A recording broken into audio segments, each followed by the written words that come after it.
রাখছি ভাই, বউ দাঁড়িয়ে আছে কিছু বলার জন্য। তাকে অপেক্ষা করাতে কষ্ট হয় আমার। শ্রেয়া অবাক হলো, চমকপ্রদ চাহনি নিক্ষেপ করলো তুর্যের দিকে। তুর্য মোবাইলটা পকেটে রেখে এক হাত বাড়িয়ে শ্রেয়ার শরীরটা নিচের মধ্যে আবদ্ধ করতে গিয়েও থেমে যায়। কপালে তুষ্ট বলি রেখার ভাঁজ ফুটে ওঠে। শ্রেয়া রিনিছিনি কণ্ঠে প্রশ্ন করলো। কি হয়েছে? তুর্যের নিরলস জবাব। ঘেমে আছি, এখন জড়িয়ে ধরবো না? শ্রেয়ার কণ্ঠনালী ভেদ করে কোনো কথা এলো না। একটু একটু করে অতীব নিকটস্থে যায় ও তুর্যের। ছোট্ট বাচ্চাদের ন্যায় মিশে যায় বুকে, আঁকড়ে ধরে গেঞ্জি। তুর্যের ওষ্ঠদ্বয়ে নিঃশব্দ হাসি অনেকখানি জায়গা দখল করে। শ্রেয়ার ছাদের মেঝে ছুঁয়ে থাকা ওড়নাটা টেনে ওর মাথার উপর দিয়ে সমস্ত চুল মাথা ঢেকে দিল। সর্বদা ভরাট গম্ভীর কণ্ঠস্বরটা কেমন আদুরে নরম হয়ে উঠল। বলল, রোদ আমার বউকে কালো ভূত বানাতে চাইছে। আর আপনি? আপনার শরীর খারাপ লাগছে না? এখানে এসে ফোনে কথা বলতে হয়? নির্ভয়ে প্রশ্ন করে শ্রেয়া। প্রশ্ন করার অনুমতিটা তুর্যই দিয়েছে ওকে। তবুও বেশ ভয় হয় ওর। তুর্যের বদমেজেজি রূঢ় স্বভাব সম্পর্কে ও অবগত। অবশ্য প্রথম পরিচয়টা ফুলশয্যাই হয়েছিল, যদিও মানুষটা মানসিকভাবে বিক্ষিপ্ত ছিল। এবং দ্বিতীয়বার সুস্থ মস্তিষ্কে এই ছাদেই দাঁড়িয়ে কি তেড়াবেঁকা ব্যবহার করে ওর সঙ্গে। তখন থেকেই তুর্যের প্রতি ওর ভীতি। শ্রেয়া প্রীতিকে একপাশে রেখে তুর্যের সামনে কথা বলতে গিয়ে দোনোমনো করার আর একটা কারণ বের করেছে, তা হলো সম্মান। ও এই মানুষটাকে প্রচণ্ড সম্মান করে। বুকে মুখ গুছিয়ে চক্ষুদয় বুঝে ফেলল। অচিরেই শ্রবণ হলো গলার আওয়াজ। তোমার মতো সুন্দরী বউ ফেলে প্রেম টেম আমার দ্বারা হবে না। আমি যেদিন ছোট্ট শ্রেয়সীর মাথায় জুটি দেখেছি, বড় শ্রেয়সীর কাজল মাখা আঁখি দেখেছি, সেদিনই শেষ, একদম শেষ। সেটা আমার বউ জানে ভালো করে। শ্রেয়া লাল রঙের প্রলেপে ঢাকা কপালদয় লুকোতে আরেকটু ঘনিষ্ঠ হলো। তুর্য কর্ণর পাতায় ঠোঁট ছুঁয়ে বলল, কি করছো? এটা কিন্তু ছাদ, চলো রুমে যাই। বড্ড রসাত্মক শোনালো কণ্ঠটা। কানে ঝংকার তুলে এক একটা ধ্বনি। শ্রেয়া লজ্জায় নেতিয়ে পড়ছে, তবুও অস্পষ্ট মিহিস্বরে প্রতিবাদ করার তীব্র প্রচেষ্টা করে। আমি তো তুমি তো কি চেক করতে এসেছো ছাদে দাঁড়িয়ে সিগারেট খাচ্ছে কিনা? চেক করতে আসবো কেন? আপনি সিগারেট খান, স্বচক্ষে দেখলাম একদিন। বুক থেকে মুখ তুলে নির্দ্বিধায় কথাখানা ব্যক্ত করে শ্রেয়া। তুর্য ওকে ছাদের রেলিংয়ের সঙ্গে ঠেসে ধরল। দু হাত দুই পাশে রেখে আটকে ফেলল ওকে। দাঁতে দাঁত চেপে বলল, কিস করার সময় নাকে সিগারেটের গন্ধ লেগেছিল। লাগলে ওয়াক থুতো করনি কেন? লেগেছিল? শ্রেয়া কিং কর্তব্য বিমূঢ় স্থির নেত্রে তাকিয়ে রইল। ওর ললাটে জমাট হয়ে থাকা বিন্দু বিন্দু ঘাম গড়িয়ে যাচ্ছে কানের কাছ দিয়ে। তোর্য একটু একটু করে ঘর্মাক্ত ফোঁটাতে হাত ছুঁয়ে দিল। নিশ্চল মায়াবী নয়ন ছোড়ায় কতক্ষণ চেয়ে থেকে কপালে রাখল ওষ্ঠদয়। শ্রেয়ার বক্ষস্থল থরথর করে কেঁপে উঠল। শরীরের সর্বাঙ্গে ছড়িয়ে পড়ে সেই কম্পন। ওর মনে হচ্ছে জীবনটা এখন সুখের অনুচ্ছেদ, ভালোবাসার অভাব নেই। যেদিকে দৃষ্টি মেলে রঙিন সুতোয় যেন বাধা পড়ে। মাসখানেক আগেই প্রাণটা চলছিল কোনো রকম, সবকিছু সাদা মলাটে আবৃত থাকে। অতপর রঙিন প্রচ্ছদের শিল্পী হিসেবে আসে তুর্য নামক গম্ভীর পুরুষ। ওষ্ঠ এখনো শ্রেয়ার ললাটে ডুবে, কিয়ৎক্ষণ পর কপাল ছেড়ে নেমে আসে তীর করা অধর পানে। মুখোমুখি অধর চোরা, গলা শুকিয়ে গেল শ্রেয়ার। তুর্য কি আছো পানি সাধবে? এখানে জল কোথায় পাবে? সেদিন কি তাড়াহুড়ো করেই না গ্লাসের পানি সমাপ্ত করে ও। মনে হয়েছিল কত যুগ পানি পান করা হয়নি। ভাগ্যিস তুর্য পানি দিয়েছিল, নয়তো তৃষ্ণার্ত হয়ে লজ্জার ভারে সোফায় জ্ঞান হারিয়ে পড়ে থাকতো। তুর্য সরে গিয়ে বলল, আমি সিগারেট খাই না। একবার যে ছাদে দেখে ভেবেছিলে, সেটা ছিল ভুল দেখা। নিচের ফ্ল্যাটের একটা ছেলে খেয়েছিল। অর্ধ অংশটা ফেলে চলে যেতেই তোমার আগমন। বিস্ময়ে হত চোখে তাকায় শ্রেয়া। আন মনে অস্ফুট স্বরে জিজ্ঞেস করে বসে, সত্যি? বউ কি বিশ্বাস করে না? তুর্যের প্রশ্নে থ মেরে যায় ও। বিশ্বাস করে ও, অনেক বেশিই করে। পুনশ্চ লৌহস্বরে বলে ওঠে তুর্য, আমার জীবনের কিছু ভুল অনেকখানি সময় নষ্ট করে দিয়েছে। সুস্থ স্বাভাবিক থেকে আমি তোমার সঙ্গে থাকতে চাই। অ্যালকোহল, সিগারেট এসব ক্ষণিকের ডিপ্রেশন কাটিয়ে একটা মানুষকে মেচে সুখ দিতে পারবে, কিন্তু একটা সময় পাল্টা আক্রমণ করবে এসব। তোমার কাছাকাছি আমি যে সুস্থতা অনুভব করি সেটা কাটিয়ে আমাকে পাগল বানানোর ক্ষমতা একমাত্র তুমিই রাখো। যদি মানুষের জীবনসীমা 1000 বছর হতো তাহলে তোমার সাথেই 1000 বছর বাঁচার আকুতি করে যেতাম শ্রেয়সী। শ্রেয়া নিশ্চুপ, অন্তর্দেশে শীতল অনুভূতি। অতিরিক্ত দুঃখে চুপ হয়ে যায় একটা মানুষ। শ্রেয়ার তা হচ্ছে না, বরঞ্চ অত্যাধিক আনন্দে নির্বাক সে। তুর্য ফের বলে, ছাদে আসলে যে আয়ুষ ভাই এসছে। হঠাৎ? প্রিয় নাকি অনেকদিন ধরে ওনার সাথে কথা বলা বন্ধ করে রেখেছেন, তাই। তুর্য উল্টো ঘুরে হাঁটতে হাঁটতে বলল, বাহ, আয়ুষ তো উন্মাদ প্রেমিক হয়ে যাচ্ছে দিনকে দিন। চলো নিচে যাই। এক প্রকার দৌড়ে কাছাকাছি আসলো শ্রেয়া। সামনে দাঁড়িয়ে পড়ল। তুর্য ভ্রু কুচকালো ঈষৎ, রাশভারী গলায় পড়ল, কি হলো? আমরা আরো পরে যাই। কম্পনরত কণ্ঠে উত্তর দেয় শ্রেয়া। তুর্য বাঁকা হাসে, বলে, ওদের কি প্রাইভেসির জন্য পুরো ফ্ল্যাট লাগবে? এক রুমে হয় না? আমাদের তো এক রুমেই চলে। সারা জীবন নীরব থেকে এখন আমার থেকে ধাপে এগিয়ে গেলে। আয়ুষ, বউটা গাধি, বোকাশোকা, না হলে আমি অনেক ধাপ পেরিয়ে যেতাম। এ যাত্রাই আর সহ্য করতে পারল না শ্রেয়া। এত মারাত্মক কথা! এদিক সেদিক তাকাতেই তুর্য কবজি চেপে ধরে বুকে মিশিয়ে পড়ল। লুকোচুরি খেলতে হলে আমার বুকেই লুকাই। প্রিয় ভয়ঙ্কর রেগে আছে। রাগের কারণ আয়ুষ সত্যিই ওকে পরীক্ষা খারাপ হওয়াতে আদর দূর ফোনও দেয়নি। পরীক্ষা শেষ হয়েছে কতদিন, ঘন্টা সেকেন্ড পেরিয়ে গেল। 5টা দিন আয়ুষ ওকে যন্ত্রণায় রেখেছে, বাড়িয়েছে ছটফটানি।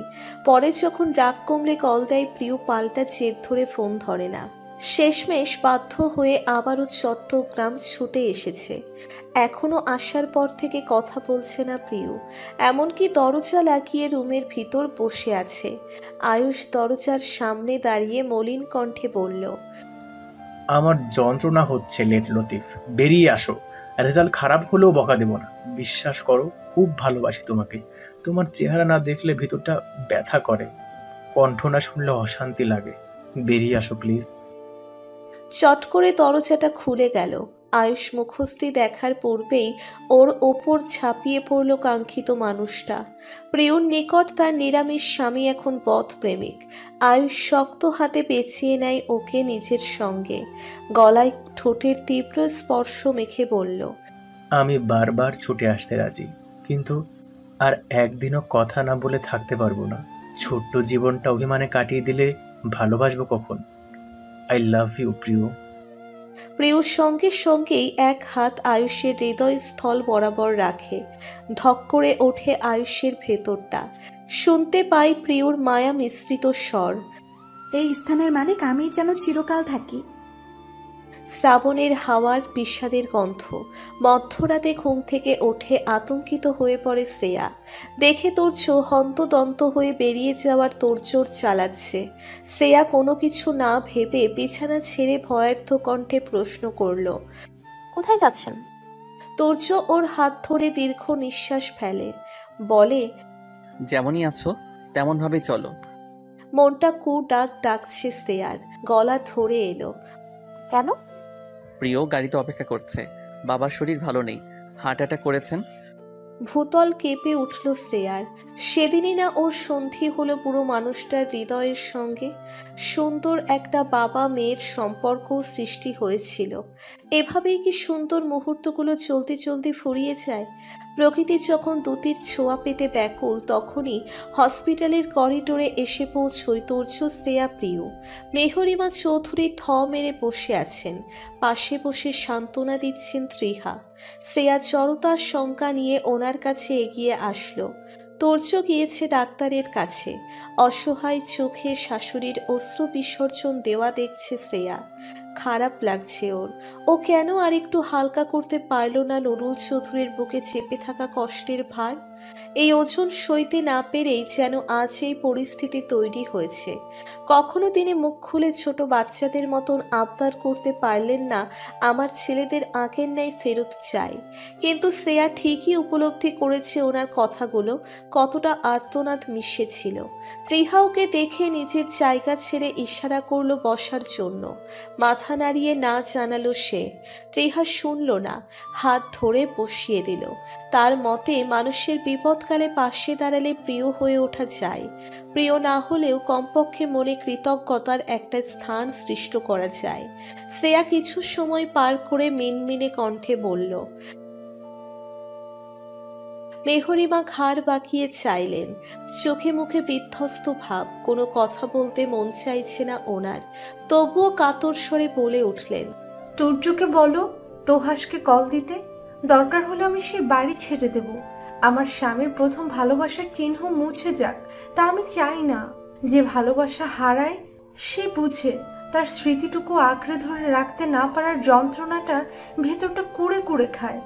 আমার সম্মান রক্ষা করতে গিয়ে উনি ছেলের সাথে এত বছর যোগাযোগ করলেন না। আসলে সৎ সৎই হয়, যতই একদম বুকের ভেতর ঢুকিয়ে ফেলো না কেন, কখনো সৎ তকমা মুছে যাবে না। আপন মা হাজারবার মা মারলেও তাতে সমাজের বা ছেলে মেয়ের কিচ্ছু আসে যায় না। সেক্ষেত্রে এটা শাসন।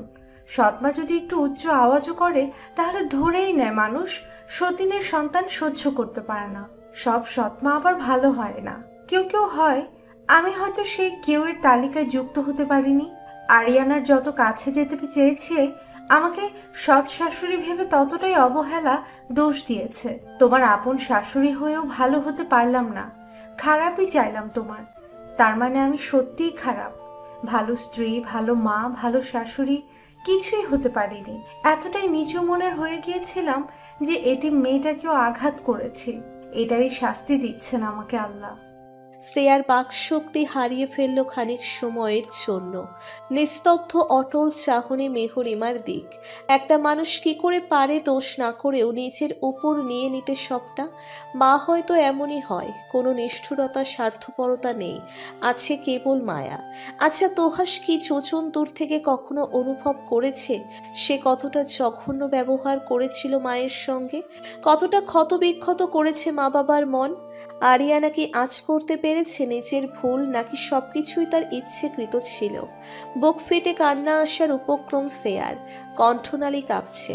নিজেকে সামলে ধাতস্থ হলো। আপনি কোনো দোষ করেননি, বরং তোহাস ভাইয়া নিজের কারণেই মায়ের আদর থেকে বঞ্চিত হয়েছে। আমি ছোট না হলে মাকে আগলে রাখতাম, তাহলে বাবা মারতে পারতেন না। যে বাবা মা হারায় তারাই মূল্য বোঝে। এই পৃথিবীতে বাবা মার মতো নিঃস্বার্থভাবে কেউ ভালোবাসে না। অন্য কেউ ভালোবাসলেও সেটা মানুষ ভাগ্য ভালো বলে পায়। শ্রেয়ার নরম আফসোসের স্বর কর্ণপাত হওয়া মাত্র মেহরিমা অনুশোচনার অনলে দগ্ধ হয়ে পড়লেন। কিছু বলতে পারলেন না তিনি। তুর্য ডাক্তারের কেবিন থেকে বেরিয়ে আসতেই উঠে দাঁড়ালেন। শ্রেয়ার দিকে এক নজর চেয়ে মেহরিমা চৌধুরীর দিকে তাকালো তুর্য। ক্লান্ত মেশানো গম্ভীর কণ্ঠে বলল, ভাই আসছে। গতকাল ফ্লাইটে ওঠার আগে আমাকে ফোন দিয়েছিল। পরিবার সমিতি আসছে। এখন তাকে চৌধুরী বাড়িতে কিভাবে আনবে সেটা তোমরা ভালো জানো। মেহরিমা চমকে উঠলেন, বললেন, হাসপাতালে আসবে? তুর্য দীর্ঘ নিঃশ্বাস ছেড়ে বলল, আমি না করেছি। বর্তমানে মিসেস আরিয়ানার চাচার বাড়িতে আছেন। আমি চাই না হাসপাতালে কোনো সিন ক্রিয়েট হোক। বাবার অবস্থা এখন কিছুটা ভালো। যা করার বলার বাড়িতে নিয়ে যাওয়ার পর সিদ্ধান্ত নেওয়া যাবে। একদিন পর কিছুটা সুস্থ হয় নুরুল চৌধুরী। ওইদিকে ছেলের অবস্থা দেখে ফাতেমা চৌধুরীও অসুস্থ হয়ে পড়েছেন। তাই তুর্চির উপর ভরসা রেখে মেহরিমা বাড়িতে চলে গিয়েছেন। শ্রেয়া প্রিয় আয়ুষ হসপিটালেই রয়ে গেল। করিডোরে পাতানো বেঞ্চিতে বসে ঘুমে আয়ুষের কাঁধে ঢলে পড়েছে প্রিয়। অপরদিকে শ্রেয়া বসে বসে ভাবছে কিভাবে এত এত মনোমালিন্যের দেওয়াল ভেঙে এক হবে পুরো পরিবার। একই ছাদের নিচে কত মানুষ বাস করে, অথচ সবার মনের মিলন থাকে না। বিচ্ছেদ সহজ, সন্ধি কঠিন, খুবই কঠিন। একজন নার্স এসে জানালো তুর্যকে ডাকছেন নুরুল চৌধুরী, সাথে শ্রেয়াকেও। তুর্যের পিছন পিছন শ্রেয়া কেবিনে ঢুকে পড়ে। ওদের দেখে অচিরেই রোগা চেহারাটা হাস্য উজ্জ্বল হয়ে ওঠে নুরুল চৌধুরীর। দুর্বল কণ্ঠে হাঁক ছাড়লেন, কাছে আয় তোরা। তুর্য চেয়ার টেনে বাবার কাছাকাছি বসল। শ্রেয়া একপাশে দাঁড়িয়ে রইল। নুরুল চৌধুরী আবারও মুখ খুললেন, বললেন, বাবার কাছে এসে বস। তুর্যের দিকে এক পলক তাকিয়ে তার পাশের টুলে বসল শ্রেয়া। ওদের দুজনের দিকে চেয়ে দুই অধর প্রসারিত করলেন তিনি। জিতেই গেলেন, নিজের অভিমান ভেঙে ছেলেকে ডাকলেন না, কিন্তু সেই অভিমানের ভারে দুনিয়া ছাড়তে রাজি আছেন। তাচ্ছিল্য মাখা কণ্ঠে এক একটা বাক্য উচ্চারণ করল তুর্য। শ্রেয়া আঁতকে উঠল। একটা অসুস্থ মানুষকে এভাবে বলা ঠিক? কিন্তু নুরুল চৌধুরীর হাসি দেখে বিস্ময়ের চরম পর্যায়ে পৌঁছে গেল ও। তিনি খোশ মেজাজে ওকে লক্ষ্য করে বলল, এই কথাগুলোতে কি আছে জানিস না মা? কষ্ট, অভিমান, আমাকে হারিয়ে ফেলার ভয়, ভাইয়ের প্রতি ভালোবাসা, সম্মান। তোর স্বামী আমাকে এত ভালোবাসে কিন্তু প্রকাশ করে না। ওর কি বাবার প্রতি ভালোবাসা প্রকাশ করতে লজ্জা লাগে? শ্রেয়া সাহসের কাজ করে বসল। তৎক্ষণাৎ বলে ফেলল, হয়তো। নিমেষেই তুর্য রোষপূর্ণ চাহনি নিক্ষেপ করল ওর উপর। দৃষ্টিতে দমে গেল ও। নুরুল চৌধুরী মৃদু ধমকে বললেন, ওকে চোখ রাঙালো কেন? আমার সহজ সরল মেয়েটাকে একদম ভয় দেখাবে না। যা সত্য তাই বলেছে ও। শুনলাম তোমার ভাই এসেছে সম্পত্তির ভাগ নিতে। না, অফিসের কাজে এসেছে, চলে যাবে আবার। ওকে চৌধুরী বাড়িতে নিয়ে এসো, সম্পত্তি ভাগ করব। ওর বউকেও আনতে বলো, তাকে দেখতে চাই। ওর মতো এতিম আর একটা মেয়ে আমার বাড়িতে বউ হয়ে এসেছে, সারাক্ষণ ভাবে কিভাবে সবার মন জয় করবে। ওর মতো ভাঙার চেষ্টা করেনি। সকাল থেকে জাঁকজমকপূর্ণ আয়োজন চৌধুরী বাড়িতে। শ্রেয়া ও প্রিয় ব্যস্ত হাতে রান্নাঘর সামলাচ্ছে ত্রিহার সঙ্গে। মেহরিমা ঘরে লুকিয়ে রেখেছেন নিজেকে। বসার ঘর থেকে রহিমা বড় বড় পা ফেলে রান্নাঘরের দুয়ারে উপস্থিত হলো। হাঁপাতে হাঁপাতে বলল, নতুন বধূ ত্রিহা পিউ আইয়া পড়ছে। তুর্য বাবা লইয়া আইছে ওরারে, জলদি আইও। রান্না প্রায় শেষের দিকে। ত্রিহা আদুরে ভঙ্গিতে প্রিয়র উদ্দেশ্যে বলল, সকাল থেকে প্রিয় শ্রেয়া উভয়েই খুব উত্তেজিত তোহাস ও আরিয়ানকে দেখার জন্য। দুজনেই হাত ধুয়ে রান্নাঘর ছেড়ে বেরিয়ে এলো। এসেই পা ছোড়া থমকে গেল। অত্যন্ত সুন্দর গড়নের একটা মেয়ে কোলে বাচ্চা নিয়ে দাঁড়িয়ে আছে। পরনে 3 পিস। বাচ্চাটার বয়স বড়জোর 1 কি 1.5 বছর হবে। মেয়েটার পাশেই একজন সুঠামদেহী পুরুষ দাঁড়িয়ে। শ্রেয়া হতবাক। কে বলবে এরা একই মায়ের পেটের না? তুর্য ও তোহাসের চেহারায় অনেকটাই মিল। ছোট ছোট পায়ে আরেকটু এগিয়ে আসেও। ওর পিছন থেকে লাঠি ভর দিয়ে ফাতেমা চৌধুরী সামনে আসেন। তোহাসের দিকে তীক্ষ্ণ চোখে চেয়ে সোফায় বসে পড়লেন। বলে উঠলেন, আরে মেহমানরা দাঁড়ায় আছেন কেন? কত বছর পর আসলেন, বসেন বসেন। তুর্যবাবু, ওদের বসতে বলবো না তুমি? প্রিয় মুখ টিপে হাসছে। তুর্য ধপ করে ফাতেমার পাশে বসে পড়ল। ফিসফিস করে বলল, চারিধারে দৃষ্টি বোলাচ্ছে তোহাস। দাদির খোঁচা মারাও ঠিক বুঝতে পেরেছে।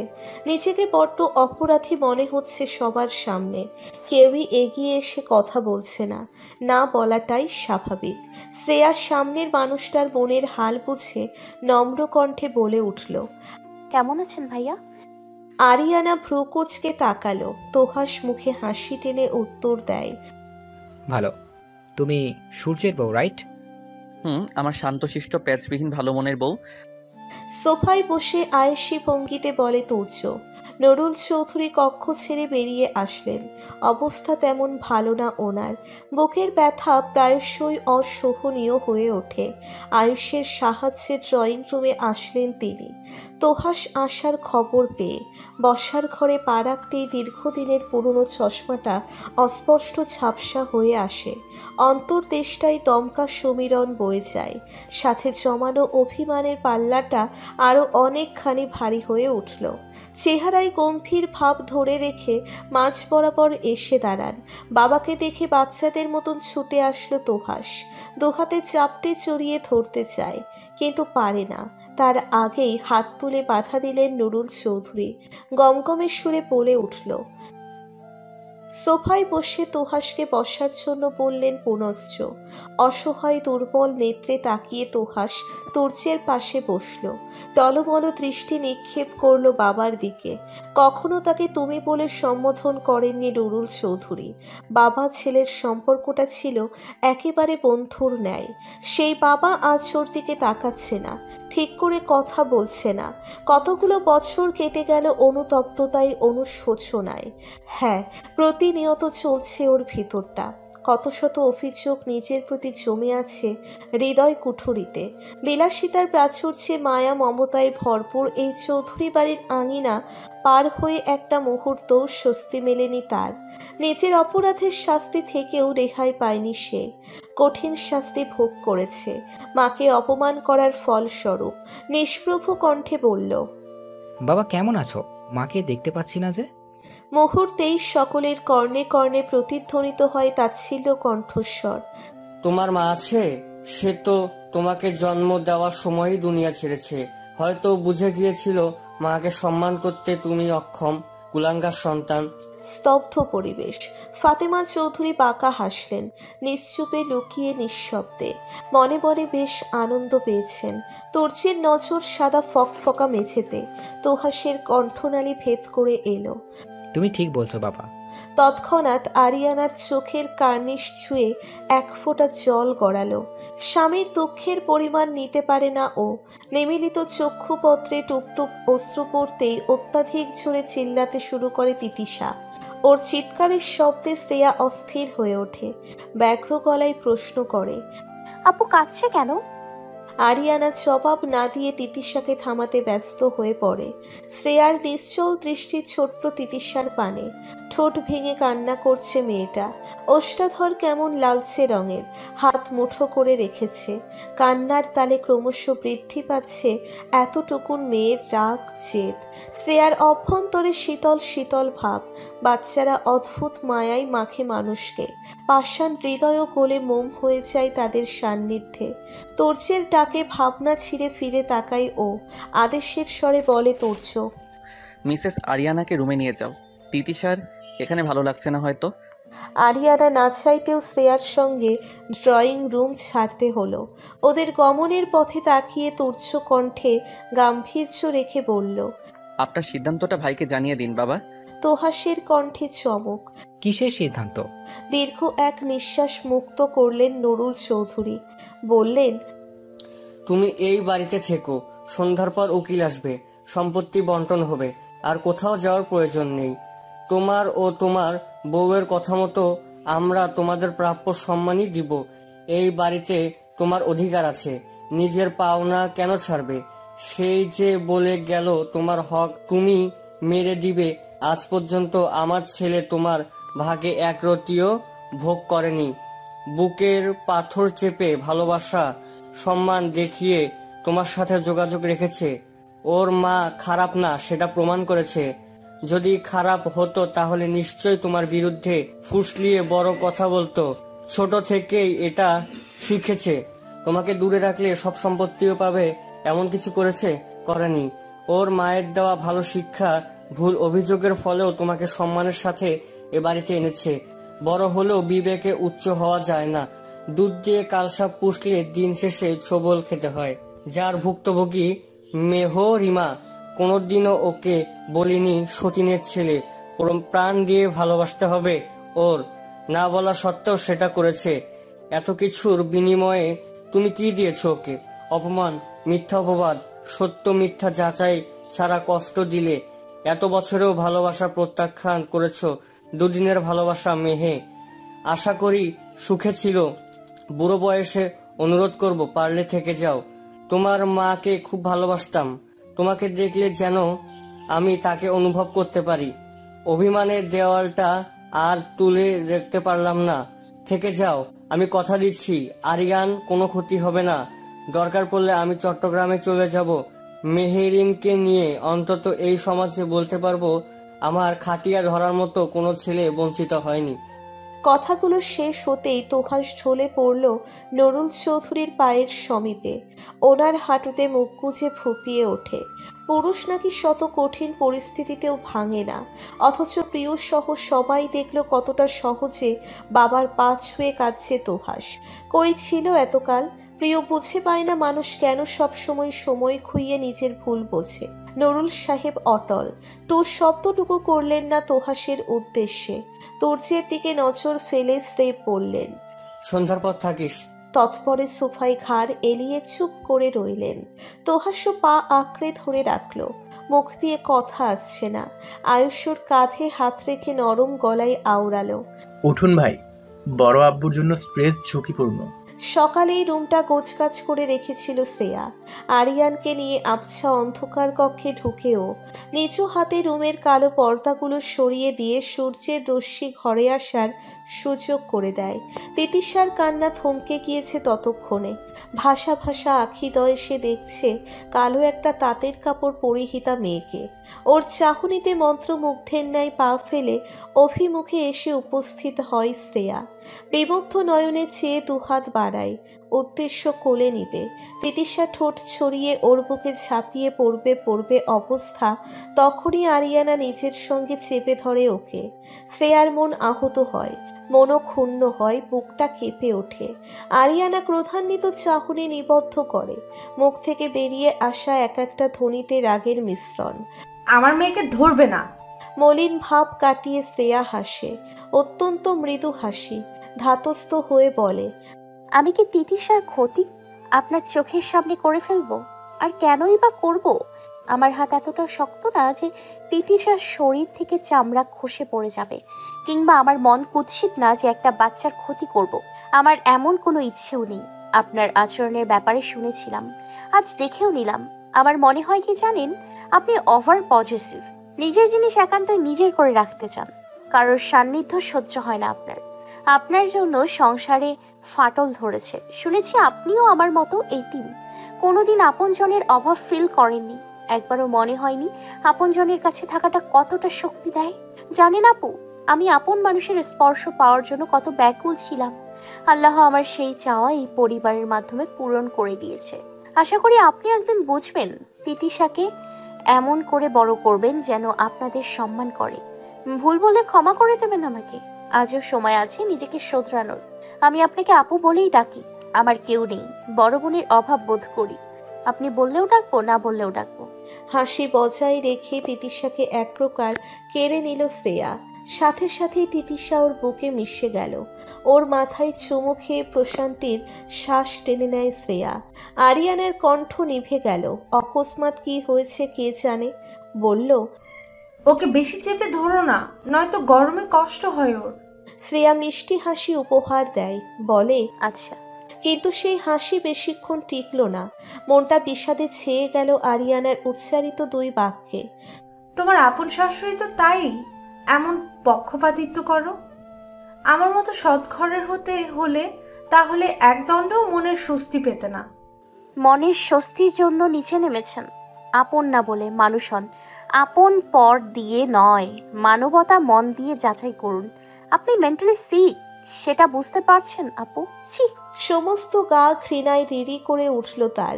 তিতিশাকে রেখে রুম থেকে বেরিয়ে এলো। নারী মন নাকি দুর্বল হয়, মায়ায় ভরা থাকে। কিন্তু আরিয়ানার ক্ষেত্রে মতামত সম্পূর্ণ পাল্টে গেল শ্রেয়ার। সম্ভবত অপরাহ্নেই বাড়ি ফিরছে পাখির দল। হতে পারে ভীষণ তাড়া তাদের। সন্ধ্যা নামলো না ধরণীতে। এখনই যাওয়ার কত অস্থিরতা। শ্রেয়া নীলাম্বর থেকে চক্ষু সরিয়ে এনে জিজ্ঞেস করলো, হঠাৎ কোথায় যাচ্ছি আমরা? তুর্য এক মনে ড্রাইভ করতে মগ্ন। কোমল কণ্ঠস্বর কর্ণপাত হতেই বলে উঠল, খালা শাশুড়ি বাড়িতে দাওয়াত খেতে। শ্রেয়া বিষম খেলো। খালার শাশুড়ি মানে তো ওর খালা। শ্রেয়াকে গাড়ি থেকে বের করে একটা বিশাল আকারের গেট পেরিয়ে ঢুকে পড়ল তুর্য। চমৎকৃত নয়ন ফেলছে শ্রেয়া আশেপাশে। ঢের সুন্দর একটা শাড়ি, প্রাচুর্যে ভর্তি, সাদা রংটা কেমন ঝিলিমিলি করছে। ছোটখাটো একটা বাগান পেরিয়ে ওরা সদর দরজার সামনে এসে দাঁড়ালো। কলিং বেল চাপতেই যে দরজা মেলল তাকে দেখেই চক্ষুদয়ের আকার নিমেষেই বড় হয়ে আসে শ্রেয়ার। চকিতে তুর্যের দিকে তাকালো ও, তাকিয়ে রইল অনিমেষ। নেত্রপল্লব ফেলতে পর্যন্ত ভুলে বসল। তুর্য ওকে বিস্ময়ের চূড়ান্ত পর্যায়ে পৌঁছে দিয়ে সামনের ভ্রু কুঁচকে কপাল ভাঁজ ফেলে প্রশ্নবোধক চাহনি নিক্ষেপ করে রাখা মেয়েটাকে প্রশ্ন করল, কেমন আছেন আপু? আমাদের ঘরে ঢুকাবেন না? অহমিকার দরজার হাতল ধরে নিজেকে সামলে নেয়। চোখজোড়া সংকুচিত হয়ে আসে তার। বিস্মিত কণ্ঠস্বর। শ্রেয়া নিজেও হতবাক, কথা বলার শক্তি হারিয়ে নির্বাক। তুর্য অধর কার্নিশে বাঁকা হাসি আঁকে। নিরলস হাবভাব তার। কণ্ঠে গুরুতর ভাব এনে প্রতি উত্তর করে বলল, খালা শাশুড়ির মেয়ে সম্পর্কে আমার বড় হলে আপু ডাকবো না? আর এটা তো ডাবল শ্বশুর বাড়ি, মানে নানা ও খালা শাশুড়ির বাড়ি। টানে টানে ছুটে এলাম। একই সঙ্গে দুটো ভিন্ন ভিন্ন মানুষের কণ্ঠনালী গলিয়ে অভিন্ন শব্দ বেরিয়ে আসে। কর্ণে বেজে ওঠে তুর্যের। বিরক্ত মাখা স্বরে বলে উঠল, পা ধরে গিয়েছে, ভিতরে গিয়ে বসে বসে বলবো। ফের অহমিকার দিকে তাকিয়ে বলে, আপু প্লিজ সাইড। তাজ্জব হয়ে চেয়ে চেয়ে একপাশে চেপে গেল অহমিকা। তুর্য শ্রেয়ার হাত ধরে ড্রয়িং রুমে এলো। শ্রেয়াকে সোফায় বসিয়ে পড়ল, এটা তোমার নানার বাড়ি ও খালার বাড়ি দুটোই, বলতে পারো তোমার মায়ের বাড়িও। অহমিকা ও শ্রেয়ার উভয়ের পায়ের নিচ থেকে শক্তপোক্ত মেঝেটা যেন সরে গেল। তুর্য ওদের হতভম্ব দৃষ্টি এড়িয়ে গিয়ে গাঢ় স্বরে বলে উঠল, আপনার বাবা কোথায় অহমিকা আপু আর নানু? তখনই রাশভারী গলায় কেউ ডেকে উঠলেন অহমিকা বলে। শ্রেয়া তাকিয়ে দেখে একজন বয়স্ক লোক। ওনাকে প্রিয় ও আয়ুষের বিয়েতে দেখেছিল সে। সম্পর্কে অহমিকার বাবা। এনেই তাহলে ওর খালু? খালা কোথায়? তুর্য যে নানুর কথা বলল তার মানে নানুও আছেন। অহমিকার বাবা হাতের খবরের কাগজটি টেবিলের উপর রেখে খানিক ঈষৎ ক্রোধ মিশ্রিত গলায় তুর্যকে জিজ্ঞেস করলেন, তোমরা এখানে কি করছো? আমার মেয়েকে সবার সামনে অপমান করে শাস্তি হয়নি তোমার, এখন বউ নিয়ে বাড়ি অবধি চলে আসলে? সেদিন কিছু বলিনি কারণ তুমি আগে থেকে বিবাহিত ছিলে, না হলে আমার মেয়েকে তোমার পরিবারের বিয়ের আশ্বাস দিয়ে অপমান করে এর একটা বিদ আমি করেই ছাড়তাম। মেয়েটা দিন রাত করে সুস্থ করেছে তোমায়। তোমার মা তো তোমাকে এক রুমেই বন্দি বানিয়ে রেখেছিল। আমার মেয়ে মিনতি করে মেন্টাল হসপিটাল ভর্তি করায়। তোমার সব অত্যাচার সহ্য করেছে। সাইকোসিস ডিসঅর্ডার ওকে কল্পনা করেই মানুষকে আঘাত করতে। তাহলে সামনে পেয়ে কি করতে মনে নেই?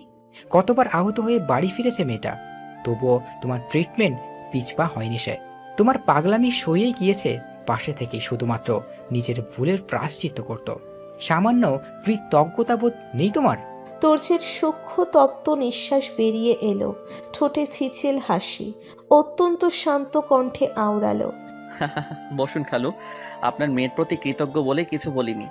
আপনার মেয়ের অন্যায়টা ছোট ছিল না। কাউকে ভিতর থেকে দুমড়ে মুচড়ে দেওয়া অনেক বড় অপরাধ। চিকিৎসার জন্য আমার মা যথেষ্ট পেমেন্ট করেছে। তাছাড়া আপনার মেয়ে আমার জীবনের সব থেকে বেশি প্রিয় একটা মানুষ দিয়েছে। ও ছেড়ে না গেলে কখনো আমার শ্রেয়সীকে পেতাম না আমি। সেটার জন্য সহস্রবার ধন্যবাদ বলতেও দ্বিধা নেই আমার। শ্রেয়া বিমুগ্ধ।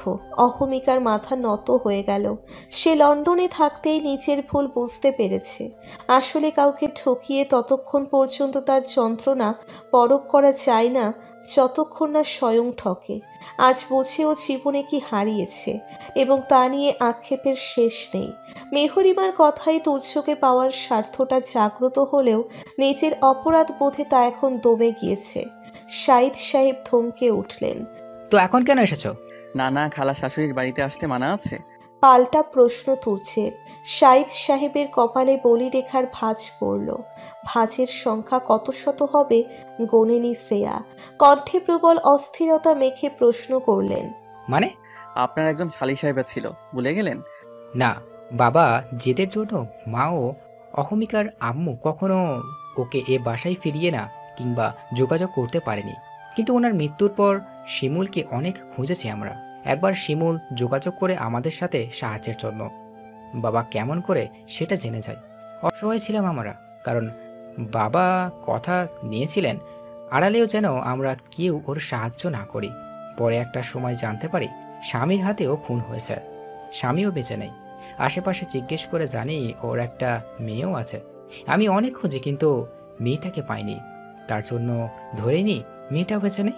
শেষোক্ত কথাটা বলতে গিয়ে গলা ধরে আসে ওনার। শ্রেয়ার চোখ ছলছল করে ওঠে। তুর্য ওর হাতের উপর হাত রেখে বলল, আমার বউই শাশুড়ি মার মেয়ে।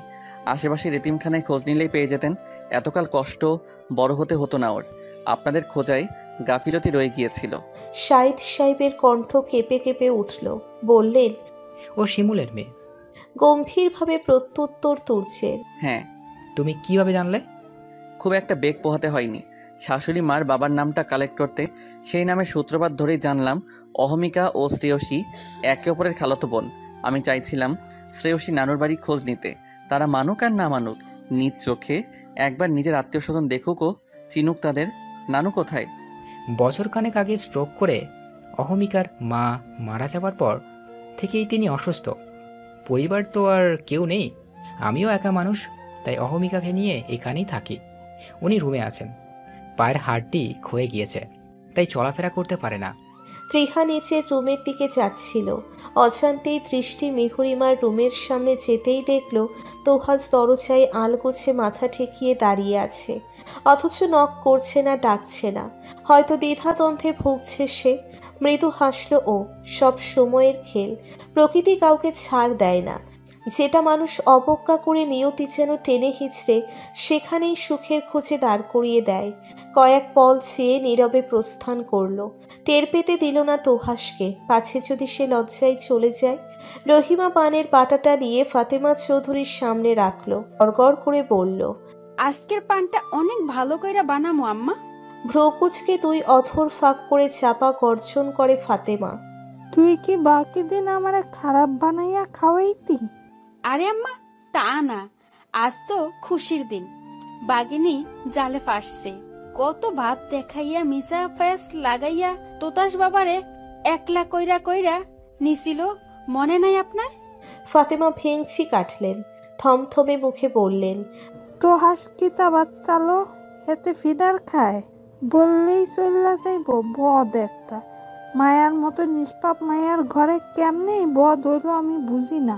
বউয়ের কথা নাচে খালি, বালা হইছে নুরু কথা শোনায় দিছে, আমার আত্মাটা শান্তি পাইল। আমি নুরুর মা, ও কোনোদিন আমার কষ্ট না দিলেও আমি বুঝি সন্তান কষ্ট দিলে কেমন লাগে।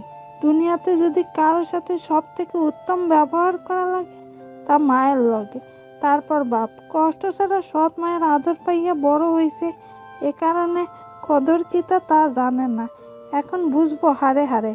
তুয়াসের চেহারায় আমি কষ্ট দেখছি। আমিও দেখছি আম্মা। বিবস্ব কণ্ঠে বলল রহিমা। টিনের চালে বৃষ্টির সেতার বাজছে, তারই নিচে দাঁড়ানো মানব মন করছে আনচান। রিমঝিম ছন্দ তুলছে বৃষ্টি ফোঁটা, ফুটো চাল দিয়ে বিন্দু বিন্দু হয়ে প্রবেশ করছে জল। শ্রেয়ার সমগ্র সত্তা জুড়ে স্নিগ্ধ পবনের তীব্র ছোঁয়া। ভালো লাগায় নিমজ্জিত ও বিষাদে তিক্ততায় ভরা প্রাণে হঠাৎ করে শান্তির আগমন। এমনি এমনি ঘটেনি, ঘটিয়েছে। ওর পাশে উপস্থিত সুদর্শন সুঠামদেহী গম্ভীর মুখ পুরুষটার জন্যই অন্ধকারাচ্ছন্ন জীবন আজ আলোকিত। কত বছর পর মায়ের পর তারই আপন করা স্পর্শ পেল এ। কাপা কাপা হাতে বয়স্ক নানুর মাথায় হাত বুলিয়ে দেওয়া, কেঁদে বুকে জড়িয়ে ধরা, সবটুকু যেন স্বপ্ন ওর নিকট। সব থেকে ভাবিয়েছে অহমিকার আচরণ। কত নিঃস্বার্থ ছিল প্রতিটি কথা, এখনো কানে বাজছে। নানুর কক্ষে ওর দুহাত নিচের হাতের মুষ্টিমেয় নিয়েছে অহমিকা। চক্ষু কোটরে ছিল ঘোর অনুশোচনা, কণ্ঠে অপরাধের ছাপ। নতজানু স্বরে বলে, তুমি আমার খালাতো বোন বলে আমি এতটা দুর্বল হচ্ছি না। আমি ভেঙে পড়েছি সত্যিকারের ভালোবাসা হারিয়ে। সূর্যের ভালোবাসা আমি বুঝিনি, অন্যের মিছাটানেও নিজেকে বিলীন করেছি। আর যতক্ষণে বুঝলাম সূর্য আমাকে চায় না, সে চায় তার পবিত্র সম্পর্ককে, তার স্ত্রীকে। তুমি ভাগ্যবতী শ্রেয়া, যে যুগে মানুষ স্ত্রীকে রেখে পরকিয়া করে বেড়ায়, ভালোবাসার মানুষকে গোপনে ঠকায়, সে যুগে তুর্য একটা সম্পর্কের টানে তোমাকে চেয়েছে। এখন ওর চোখের দিকে তাকালে কেবল তোমাকেই যেন দেখতে পাই। সত্যিকারের ভালোবাসাতে চেহারা, যোগ্যতা, সৌন্দর্য এসব লাগে না, লাগে হৃদয়। ভালো থেকো, বারবার এখানে এসো, অপেক্ষায় থাকবো। আমার শাস্তি আমার অনুতপ্ততা, যা প্রতিনিয়ত কুড়ে কুড়ে খাচ্ছে আমাকে। কয়েক পল নিস্তব্ধতায় পার করে শ্রেয়া। মানুষ বদলায়, কেউ খুব বাজেভাবে প্রতারণা করে, বেইমানি করে, তো কারো পরিবর্তনে মেলে দুঃখের ছোঁয়া। বদলানোর অনেক রূপ থাকে। যদিও এই পৃথিবীর মানুষগুলো আজ গিরগিটির ন্যায় আবরণ বদল করে ভাঙে অন্য কারো হৃদযন্ত্র, সেই মুহূর্তে অহমিকাকে শক্ত করে জড়িয়ে ধরে ও। নির্বাক কাটের সময় তৎপর চলে আসে তুর্যের সাথে। মাঝ রাস্তায় এসেই বাধে বিপত্তি। গাড়ি নষ্ট হয়ে গিয়েছে পাশেই মেকানিক শপ, তাই তত একটা সমস্যা হয়নি। মেকানিক গাড়ি ঠিক করতে মগ্ন। শ্রেয়া কিঞ্চিত ঘাড় বাঁকিয়ে পাশে চাইতেই থমকে যায়। নজর আটকে গেল তুর্যের চাহনিতে। নিষ্পলক দৃষ্টিতে চেয়ে আছে। শরীর জুড়ে আন্দোলন শুরু হলো ওর। তুর্য ক্ষীণ বাঁকালো অথর কার্নিশ, বলল, বইরও কি এই শ্রাবণধারাতে প্রেম পাচ্ছে? কেমন করে? যেমন করে আমার পাচ্ছে। আপনা আপনি আলগা হয়ে গেল শ্রেয়ার ওষ্ঠধর। বুকের ধুকপুকানি নিয়ে এলোমেলো দৃষ্টিতে আশেপাশে তাকালো ও। তুর্য ওর চাহনি পরখ করে আশেপাশের স্বরে বলে ওঠে, শুনছে না বউ? বৃষ্টির আওয়াজে আমার কথা শব্দ মেকানিকের কান অব্দি পৌঁছাবে না। এমনকি আমি তোমাকে কিস করলেও টের পাবে না। প্রমাণ দেখবে? শ্রেয়া চোখজোড়া বড়সড় করে তাকালো। লজ্জায় ঈষৎ পিছিয়ে গেল দেহ। ঠোঁট নেড়ে না শব্দটুকু বের করতে যাবে, তার পূর্বেই সমস্ত কায়ায় শিহরণ বয়ে যায়। ছলাৎ ছলাৎ করে ওঠে অন্তঃস্থল। অচিরেই হাত কেটে রক্তাভ গালে তুর্য ধমকে ওঠে, তোমার হাতের দ্বারা আমার ঠোঁটের স্পর্শ মুছে গেলে ডাবল চুমু খাবো আমি, তাও একদম গভীরভাবে। হাত সরিয়ে শ্রেয়া অন্যদিকে মুখ ফিরিয়ে বিড়বিড় করল, মুছবো না। আপনার স্পর্শ কি মুছে ফেলার মতো? আপনি হলেন আমার জীবনের খুশির মাধ্যম। মেকানিক ছেলেটা রেইনকোট গায়ে ছুটে আসলো। ভর সন্ধ্যের সময় চলছে, মানুষজন নেই রাস্তায়। শ্রাবণ বর্ষণ হয়তো সবাইকে কাঁথামুড়ি দিতে বাধ্য করেছে। ছেলেটার কণ্ঠে ক্লান্তি, হাঁপানো স্বরে কি যেন বলে। শ্রেয়া প্রথমে ঠিকঠাক শুনতে পায়নি। পরবর্তীতে ছেলেটা আবারও তরতর গলায় বলল, গাড়ি ঠিক। তুর্য ওয়ালেট বের করে ছেলেটার টাকা চুকিয়ে দিল তৎক্ষণাৎ। নির্ধারিত টাকা থেকে আরো বাড়িয়ে দিল। খুশির ঝিলিক কলেজ পড়ুয়া ছেলের পরিশ্রমী মুখমণ্ডলে। হাত ঘড়ির দিকে তাকালো সে। বড্ড দেরি হয়ে গিয়েছে। সন্ধ্যার প্রহরের পর নুরুল চৌধুরী উপস্থিত থাকতে বলেছিল। শ্রেয়াকে নিয়ে ছটফট গাড়িতে উঠে বসল ছোট্ট টিনের ছাউনি থেকে বের হয়ে। একটা বিষয় নিয়ে খুঁতখুত করছে শ্রেয়ার মন। সিটে তুর্যের দিকে তাকিয়ে মিহি কণ্ঠে আওড়ালো, একটা কথা বলি। তুর্য সাই দিল সঙ্গে সঙ্গে। বলো। শ্রেয়া সাহস পেল, মনের জোর পেল। মনের কথা আর অব্যক্ত রাখে না, বলে বসে, আমার মনে হয় আরিয়ানা আপু নিজেকে যেমন দেখায় উনি তেমন না। কিছু একটা আছে। ওনার লোভ নেই, থাকলে তিনি বাড়ি ছেড়ে ভাইয়াকে নিয়ে একা থাকতেন না। আমি খেয়াল করেছি ভাইয়াকে খুব ভালোবাসেন ভাবি, শুধু নিজের করে একান্তে রাখতে চান, যাকে ওভার পজিটিভনেসও বলা যায়। ভাবির মেন্টালি প্রবলেম আছে কিনা জানি না। তোহাস ভাইয়ার সাথে তো আপনার কথা হয় না, আপনি কিছু জানেন? অনেক কিছু জানি।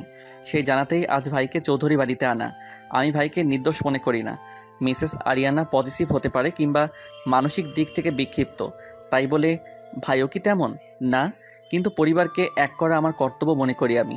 ছেলে হিসেবে বাবাকে কি দিয়েছি? 1000 লাখ টাকা ইনকাম করে দিলেও বাবা মায়ের ঋণ আমি শোধ করতে পারবো না। কিন্তু যেটা করলে তারা প্রকাশ্যে না হোক, মনে মনে তৃপ্তি পাবে, সেটা আমি করব।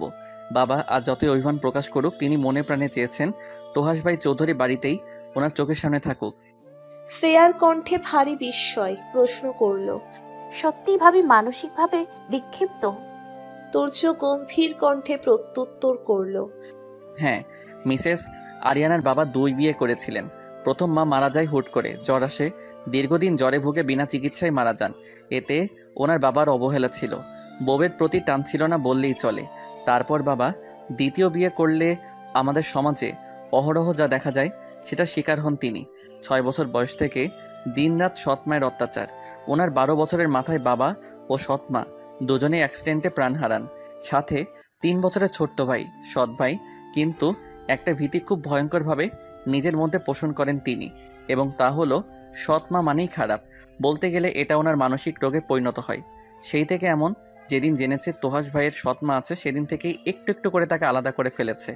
ভয় পেতেন ভাইকে হারানোর, ভাবতেন আমরা সবাই খারাপ, কেউ তোহাস ভাইয়ের আপন না, তার জন্য শুধু ভাইকে আপন ভেবে সবার থেকে আলাদা করে ফেলা। মিসেস আরিয়ানার ভাষায় যাকে বলে আগলে রাখা। ভয় মানুষের মনে এমনভাবে বাসা বাঁধতে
ভাইকে বেশি দিন।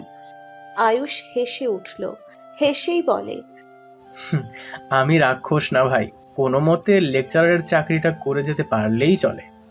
তোহাস ভেঙে পড়ে ভেতর থেকে। সহ্য হচ্ছে না ভাগ বন্টন। সোফা ছেড়ে দাঁড়িয়ে বহু কষ্টে বলে উঠল, আমাকে তোমার সাথে থাকতে দিলেই হবে বাবা, সম্পত্তি লাগবে না, এইসব ভালো লাগছে না আমার। পরক্ষণেই মেহরিমার সামনে গিয়ে দাঁড়ায়। মৃদু হাসলেন মেহরিমা, বললেন, নিয়ে নাও, তোমার যদি আমার উপস্থিতি খারাপ লাগে আমি চলে যাব, তবুও থাকো এখানে।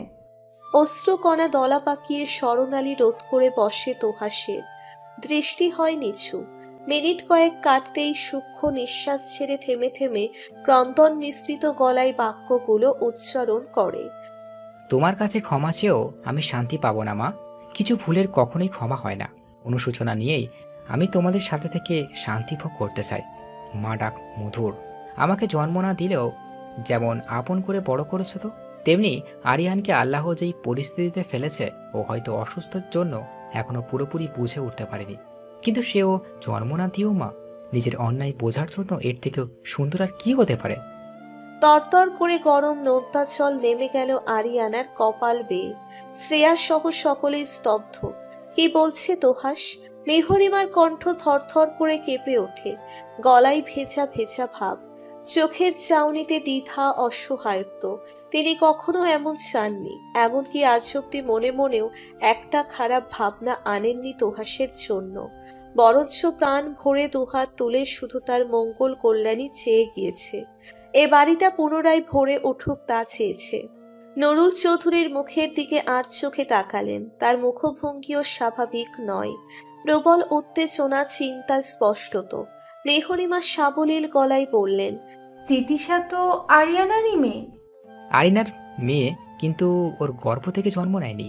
তিতিশা সারোগেট বেবি। মিসক্যারেজের পর জটিলতা দেখা দেয় আরিয়ানার। ডাক্তার জানানো আরিয়ানার গর্ভ বেবির জন্য উন্মুক্ত নয়, এতে অত্যন্ত রিস্ক। তাই অন্য মাধ্যমে বেবি নিতে বাধ্য হই আমরা। সবাই বাবা মা হতে চায়, আমরাও চাই, সে কারণে সারোগেসি পদ্ধতি ব্যবহার করি। তিতিশা আরিনার মেয়ে, কিন্তু অন্যের গর্ভে জন্ম নেওয়া এটার পর হওয়ার মতো না। আমিও তো অন্য কারো গর্ভে, তবুও তুমি আমাকে আপন করেছ। তিতিশার বেলাও ঠিকঠাক। আরিনার মানসিক দিক থেকে অসুস্থ, সেটা আমি কানাডা যাওয়ার পর টের পাই। এখানে ওর দোষ নেই, সম্পূর্ণ অপরাধী আমি।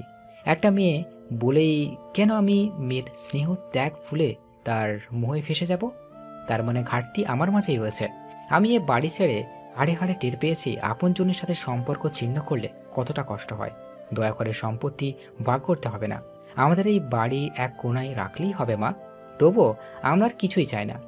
কথাগুলো বলে তোহাস নুরুল চৌধুরীর দিকে ছলো ছলো দৃষ্টি মেলে ধরে পুনর্বার বলে, কিছু লাগবে না বাবা, শুধু শোধরানোর সুযোগটুকু দিলেই চলবে।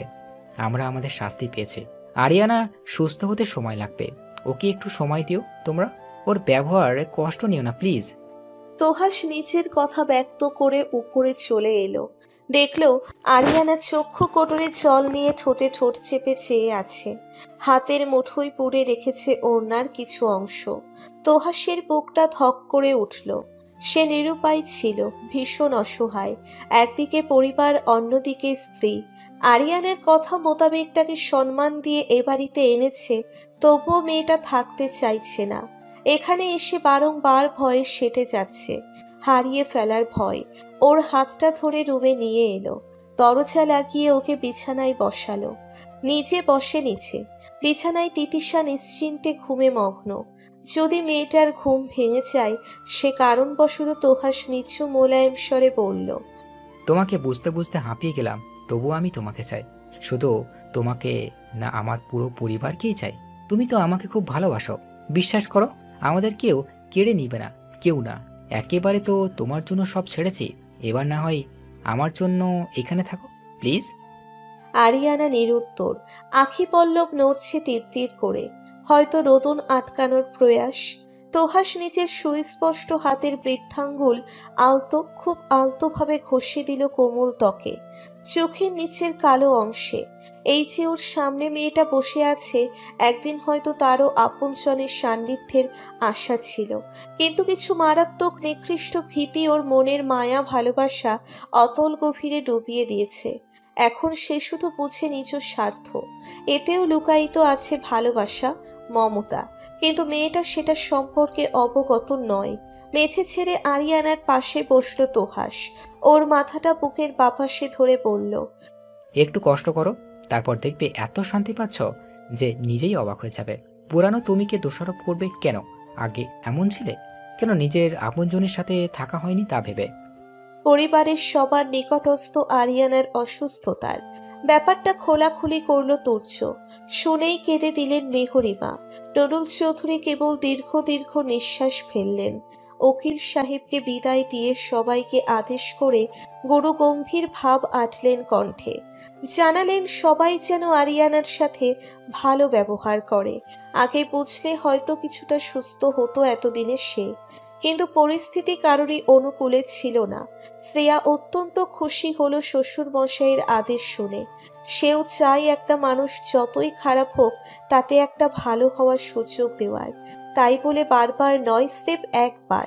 ফাতেমা চৌধুরী দুর্বল গলায় বলে উঠল, তোকে যা ভালো লাগে কর, তাও যদি ওই ডাইনি শোধরায়।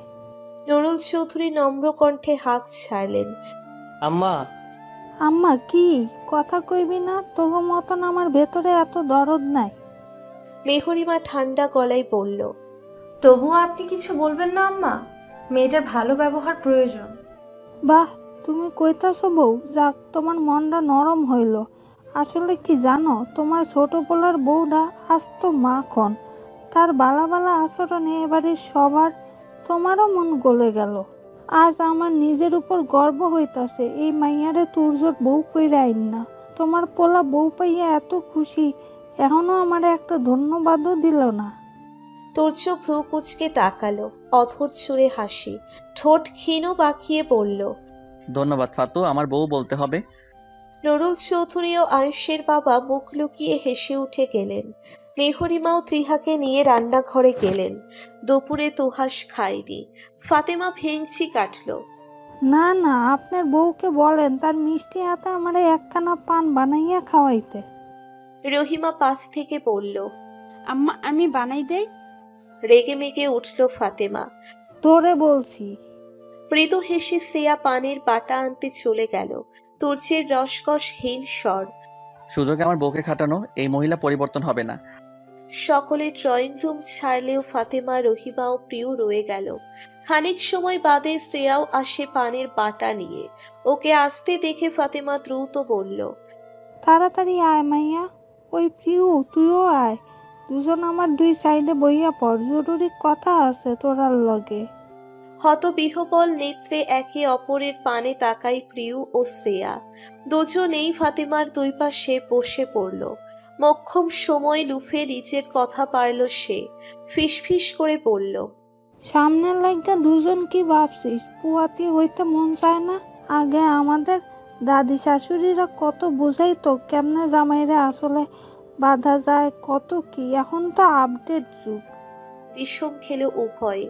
রহিমা কান পেতে শোনার চেষ্টায়। ফাতেমা চৌধুরী যখন মিনমিন করে তখন সাথে বসা মানুষবাদী কেউই শুনতে পায় না। লজ্জার চিহ্ন রূপে রক্তিম প্রলেপ পড়ে শ্রেয়ার সমস্ত মুখশ্রীতে। নাকটা টকটকে লাল হয়ে উঠেছে।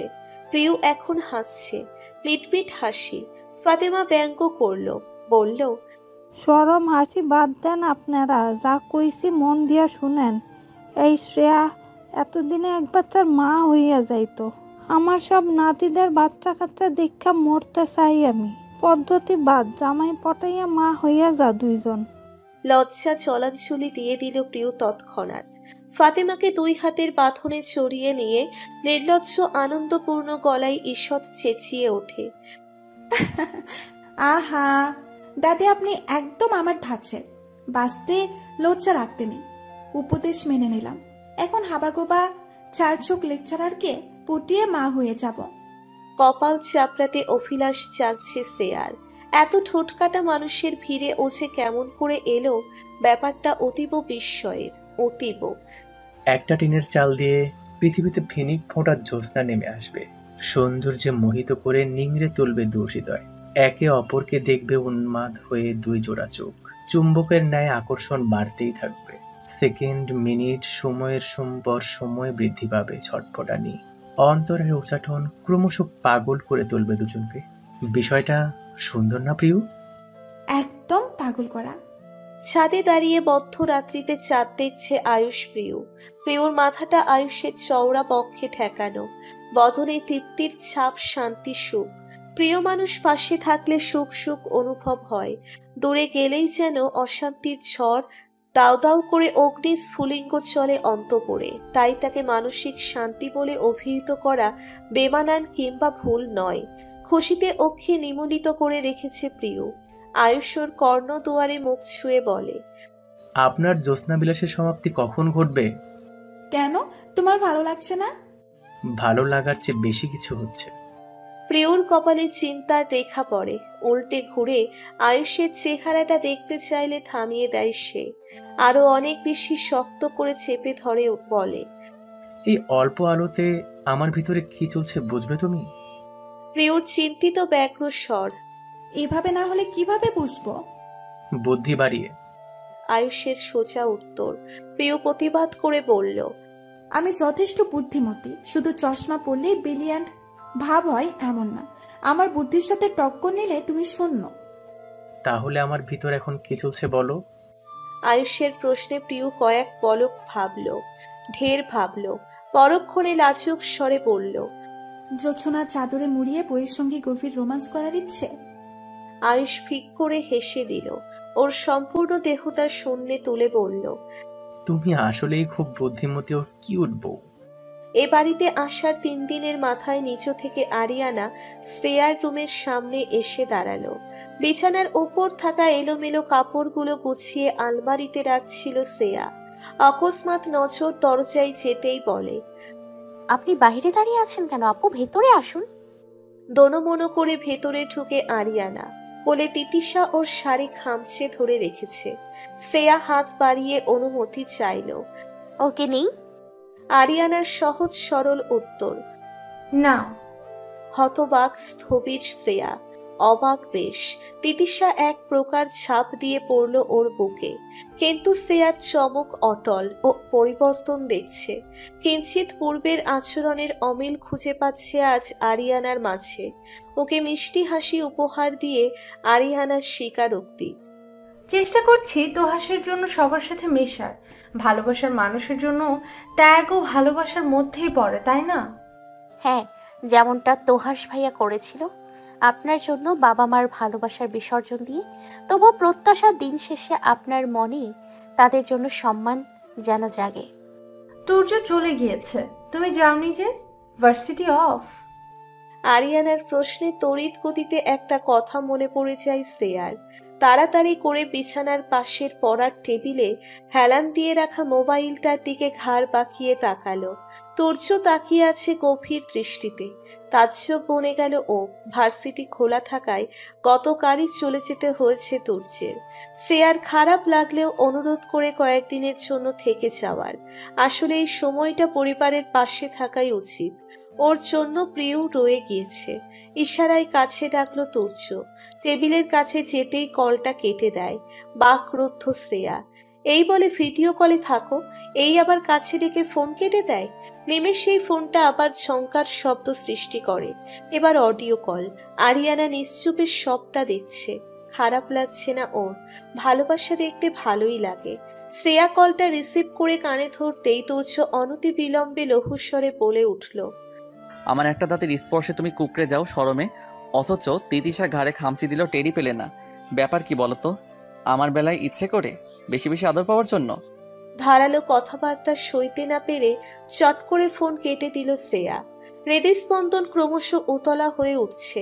এই হেয়ালিপনা কবে ছাড়বে এই পুরুষ বুড়ো বয়সে? আরিয়ানাকে সাথে নিয়ে কথা বলতে বলতে সিঁড়ি ভেঙে নিচে আসে শ্রেয়া। তিতিশা ওর চেহারায় সর্বাঙ্গে ছোট ছোট হাতে আলতো করে ছুঁয়ে দিচ্ছে। সোফায় বসে এতিমখানার যাবতীয় খরচপত্রের হিসেব কষছেন মেহরিমা ও ত্রিহা। এতকাল যাবত এই দায়িত্ব ছিল মাদারের। তিনি একা হাতেই সবটা সামলাতেন। কিন্তু নতুন যেই মাদার এসেছেন তার পক্ষে সম্ভব হচ্ছে না। সবকিছুতে কেমন গরমিল লাগিয়ে ফেলছেন। তাই এই মাসের হিসেবটা নিজেরা করে পরের মাস থেকে একজন বিশ্বস্ত লোক রাখার সিদ্ধান্ত নিলেন নুরুল চৌধুরী। তাছাড়া এখন তোহাস আছে। তুর্য তোহাস আয়ুষের উপর এতিমখানার দায়িত্বটা চিরতরে তুলে দিতে চান তিনি। আরিয়ানাকে দেখে মেহরিমা মিহি হাসলেন। শ্রেয়া এবং ওকে হাঁক ছেড়ে বললেন, দুজন দাঁড়িয়ে কেন, বসো। একটুখানি বিব্রত হলো আরিয়ানা। আসার পর মুহূর্ত হতে সে একটি বারের জন্যেও মেহরিমার সঙ্গে কথা বলেনি। কেবলমাত্র খাবার টেবিলে নুরুল চৌধুরীর সাথে কয়েকটা শব্দ বিনিময় করে। ব্যাস এতটুকুই।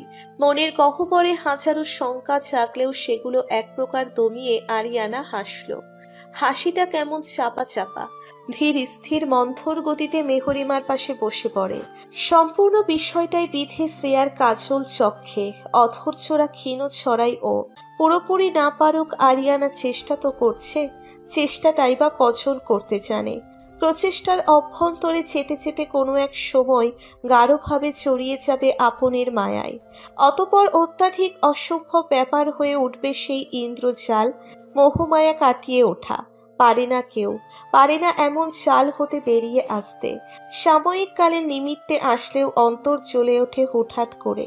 কোনো রকম আগমনী বার্তা না দিয়ে, যেমনটা তোহাসের দ্বারা হয়নি, সেও অনলে চলছে। আপনজনের টানে ছুটে এসেছে। শ্রেয়ার মানুষ লোকে কয়েকটা বাক্যের রচনা হয় তৎক্ষণাৎ। শহরতলি জুড়ে মিলন কাহিনীর ছড়াছড়ি থাকুক, কানে কানে বিনিময় করুক প্রণয় মিশেল বাক্য। আকাশে কালো মেঘ নয়, শুভ্র রং থাকুক, হৃদয়ে হৃদয়ে বিচ্ছেদ নয়, সন্ধি হোক।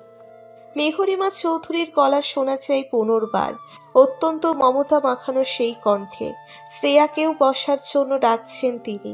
চিত্তপটে অনাবিল শান্তির সমীরণ বয়ে যায়। দিনকাল ক্ষণ সকল কিছু বদলে গেল, পরিবর্তন হয়ে গেল কর্কশ আচরণ কোমলতায়। মেহরিমার স্মরণালীতে মা মা আদুরে ভাব খুঁজে পায় আজকাল শ্রেয়া। দেরি না করে ঝটপট ওনার অন্য পাশে বসে পড়ল। ত্রিহার লক্ষ্যে বলল, আয়ুষী কবে আসবে চাচি? নানুর বাড়ির বেড়ানো শেষ হয়নি? ত্রিহা উত্তরে জানালেন, চলে আসবে আজকেই। ফোনে তোহাসের সাথে আসার কথা শুনে পাগল হয়ে যাচ্ছিল। মা অসুস্থ, তাই ওনাকে নিয়ে আসতে বলিনি। আজকে আমি ড্রাইভারকে পাঠিয়ে দিব ওনাকে নিয়ে আসার জন্য। তিতিশা খারকাত করে ক্ষুদ্র আখিদয়ে নির্নিমেষ চাহনি নিবদ্ধ করে রেখেছে মেহরিমার মুখের দিকে। শ্রেয়ার চোখে পড়তেই চুপিসারে তিতিশার হাতের মুষ্টিমেয় পুড়ে দিল মেহরিমার শাড়ির একটুখানি অংশ। নিমেষেই আঁচলে টান অনুভব করতেই নিচের পাশে তাকায় মেহরিমা। ওনার মুগ্ধতা ভরপুর দুচোখ দেখে লাল লাল ওষ্ঠযুগল ছড়িয়ে খিলখিল করে হাসি তিতিশা। কি সুন্দর প্রাণ খোলা হাসি। সবার দৃষ্টি আপাতত ওর দিকেই। আঁচল টেনে বারংবার দাদির কোলে যেতে ইচ্ছে প্রকাশে মগ্ন তিতিশা, কিন্তু মেহরিমা নেওয়ার সাহস পাচ্ছেন না। ভীতি জাগে, ভয়ঙ্কর মারাত্মক ভীতি। যদিও আরিয়ানা খেপে যায়, ওর যেই মানসিক অবস্থা, অকস্মাৎ রেগে যাওয়া স্বাভাবিক। তাই এখনো তিতিশাকে স্পর্শ করার দুঃসাহস করেননি তিনি। কিন্তু আজ ভাবনার বাহিরে অনাকাঙ্ক্ষিত ঘটনা ঘটে যাবে কস্মিন কালেও ভাবেননি তিনি। না এনেছিলেন এমন প্রত্যাশা কল্পনায় কিংবা স্বপনে। দেহের অঙ্গ প্রত্যঙ্গ স্থির হয়ে পড়েছে কারো ছোঁয়ায়। চমকপ্রদ সকলে। আরিয়ানার হাত ওনার হাতের উপর। নিচু কণ্ঠে সে বলল, তিতিশা আপনার কোলে আসতে চাইছে, নিচ্ছেন না কেন আম্মা? নয়নাভিরাম চাউনি শ্রেয়ার। মেহরিমার চোখে অশ্রু টলমল করছে। আম্মা। বিয়ের পর একটা বারও এই সম্বোধন করেনি আরিয়ানা। এত বছর পেরিয়ে এসে আজ করলো। ডাকটা কত মধুর। শ্রেয়ার কোল থেকে চট করে তিতিশাকে নিয়ে বুকে চড়িয়ে ফেললেন তিনি। ক্রন্দনরত গলায় বার কতক বললেন, আমার নাতনি, আমার তোহাসের মেয়ে, আমি দাদি হয়ে গেলাম। খুশি উৎফুল্লতা যেন ওনার সমগ্র সত্তা জুড়ে। আরিয়ানা নিজেকে তথস্থ করে নেয়। একদিনে অনেক কথা গুছিয়েছে, এক এক করে আওড়াতে থাকে। আমাকে ক্ষমা করে দিবেন আম্মা, আমি এখনো ঠিক পারছি না। মন বারবার আপনাদের কাছ থেকে সরে যেতে চায়। হয়তো এটা আমার অসুস্থতার কারণে। আমি চেষ্টা করব, অনেক চেষ্টা করব, আমার কারণে আর যেন কোনো সম্পর্ক না ভাঙে। আপনাকে মিসক্যারেজের অপবাদ দিয়েছিলাম, এটার শাস্তি আমি পেয়েছি। সেদিন মিসক্যারেজ আপনার জন্য নয়, বরং আমার উল্টোপাল্টা ওষুধ খাওয়ার জন্য হয়েছে। নিজেও বুঝতে পারিনি ছোট থেকে মানসিক রোগী আমি। তোহাস ট্রিটমেন্ট না করাতে নিলে সাইকিয়াট্রিস্ট নিজ মুখে না বললে কখনোই বিশ্বাস করতাম না। আমার মনে হতো আমি যা করছি সব সঠিক, অন্যরা শুধু কেড়ে নিতে চায়। আপনাকে দেখলে জেদ কাজ করতো আমার। গলা ধরে আসে আরিয়ানার। পরবর্তী কথাটা খুবই কঠিন। টেনে টেনে বলল, আমার সৎ মায়ের অত্যাচারের কথা মনে পড়ে যেত, তাই কোনোভাবেই মেনে নিতে পারতাম না। দেখলেই মাথাটা ব্যথা করতো, সবকিছু এলোমেলো লাগতো। ডাক্তারের প্রেসক্রাইব করা ঔষধের সাথে অন্য ঔষধও ছিল যা প্রেগনেন্সিতে খেলে ঝুঁকি। আমি রাগের চোটে খেয়ে ফেলি। তখনও আমার মনে ভাবনা জাগে আপনার জন্যই এমনটা হয়েছে। আপনাকে দেখে আমার কষ্ট না লাগলে এমন কিছু হতো না। সব কিছুর জন্য আমি দায়ী আম্মা। আপনাদের কষ্ট দিয়েছি আমি। বছরের পর বছর তোহাসকে আপনাদের কাছ থেকে দূরে রেখেছি। আপনাকে দেখলে এখন আমার সৎ মায়ের প্রতি ধারণা পাল্টে যায়। আফসোস হয় আগে কেন আমার চোখে ছাউনি পড়েছিল। আপনাদের অনেক অনেক খুশি আমি নিজ হাতে ধ্বংস করে দিয়েছি। একটাই অনুরোধ থাকবে আম্মা, আমাকে একটু ভালো হতে দিন। আপনাদের দয়ার হাতটা আমার মাথায় রাখুন। সত্যি নিরুপায় ছিলাম আমি।